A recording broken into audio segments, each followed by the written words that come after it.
హర్షత్ మెహతా భూమి ముందు విజయవాడ నుంచి కొంతమంది యంగ్స్టర్స్ షేర్ కాలం అని చెప్పి ఒక పుస్తకాన్ని స్టాక్ మార్కెట్ సంబంధించింది వాళ్ళు పాపం ఎంతో వ్యయ ప్రయాసాలు కోర్చి మార్కెట్లో రిలీజ్ చేయడం జరిగింది. ఎందుకంటే విజయవాడ ప్రజల్లో సాహసం ఉంటుంది. అలాగే విజయవాడ నుంచి వచ్చిన నేను కూడా ఢిల్లీలో ఉండి ఢిల్లీలో రామ్జీ షేర్ బజార్ అనే ఒక ట్యాబ్లాయిడ్ని నేను ముద్రించడం జరిగింది. ఆ ముద్రని ప్రచురణంతా కూడా విజయవాడలో మా ఫ్రెండ్ అతను పాపం చాలా బాగా దాన్ని ప్రచారం చేసి దాన్ని బాగా ముందుకు తీసుకెళ్ళాడు.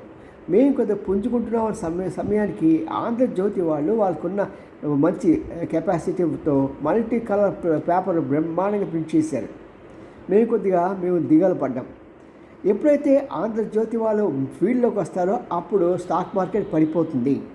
అలాగే ఈ మధ్య కాలంలో ఏబీని వాళ్ళు కూడా స్టాక్ మార్కెట్ ప్రోగ్రామ్స్ పెట్టడం, ఎందుకంటే పాప TV5 వాళ్ళు 4 డబ్బులు చేసుకుంటున్నారు కదా, దాన్ని చూసి వెంటనే ఈ మార్కెట్ కూడా క్రాష్ అయింది. అదే మా భార్య చెప్తూ ఉంటుంది.